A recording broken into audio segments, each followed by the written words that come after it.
電動車迷思再檢視，用數據同全生命週期講嘢。喺英國，關於電動車嘅舊印象仍然根深蒂固，續航不足、充電唔方便、價錢高昂，呢啲觀點可能10年前成立，而家卻同現實相去甚遠。近年電池技術突飛猛進，充電網絡密度大增，政府補貼政策亦重新上路。隨住市場結構改變，討論電動車已唔可以停留喺單一維度，而應該用數據、成本同全生命週期排放作為基準。呢場能源轉型已由理想階段走入務實現實。首先，續航早已唔再係電動車嘅軟肋。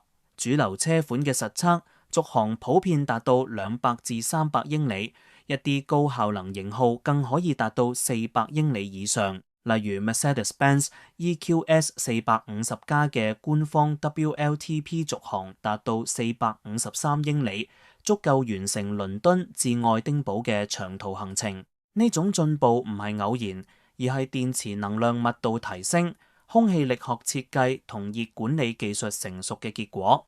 根據國家電網公司數據，英國駕駛者每日平均行駛距離淨係7英里。對大部分人嚟講，電動車嘅續航早已綽綽有餘，里程焦慮多數反映心理慣性，而唔係技術現況。價格方面，政策變化正逐步打破門檻。英國政府自2025年7月起推出新一輪 Electric Car Grant， 針對售價唔超過37,000英鎊嘅新電動車，提供最高3,750英鎊補貼。經過補貼後，好多入門級跨界同掀背車嘅價格降到26,000英鎊至3萬英鎊之間，已經接近汽油車。部分品牌更透過薪金犧牲或長期租賃方案，將月供降到同燃油車差唔多嘅水平。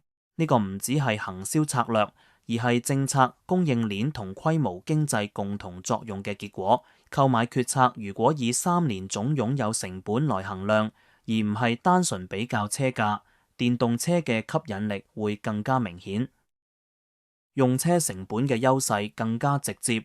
對能喺屋企充電嘅車主嚟講，採用夜間低電價計劃之後，每英里電力成本大約係汽油嘅1/6，再加上電動車結構簡單，冇引擎、變速箱或者機油系統，維修需求明顯較少，保養費用長期低於燃油車。如果將燃料、保養、稅項同低排放區豁免一齊計算，電動車嘅整體成本通常更加具經濟效益，即使主要依賴公共充電，差距仍然存在，只係節省幅度略少。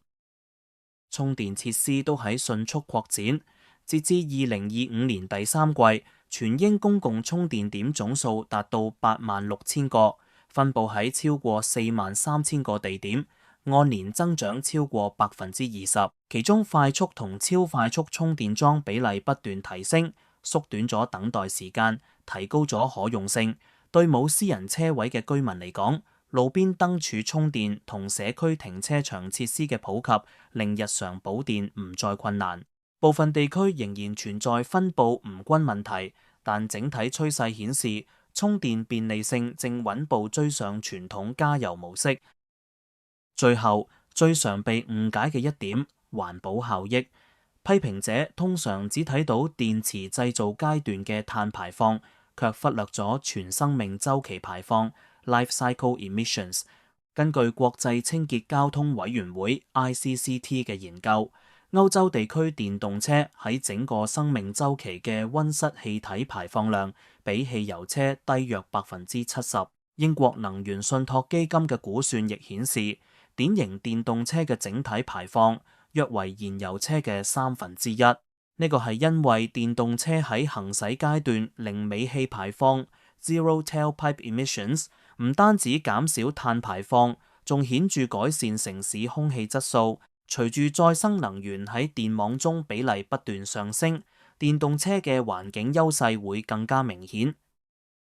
電動車嘅迷思之所以仍然存在，原因唔係技術，而係觀念滯後。舊報道強調焦慮同不便，卻忽略咗近年嘅根本性變化。今日隨住政策補貼逐項提升、維修簡化同基建完善，電動車已由新興技術變成現實選項。佢唔再係昂貴嘅象徵，而係邁向低碳經濟嘅關鍵工具。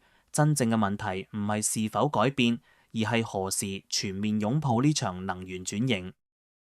如果你鍾意呢條影片，請按讚同訂閱胡思動明頻道。下次再見。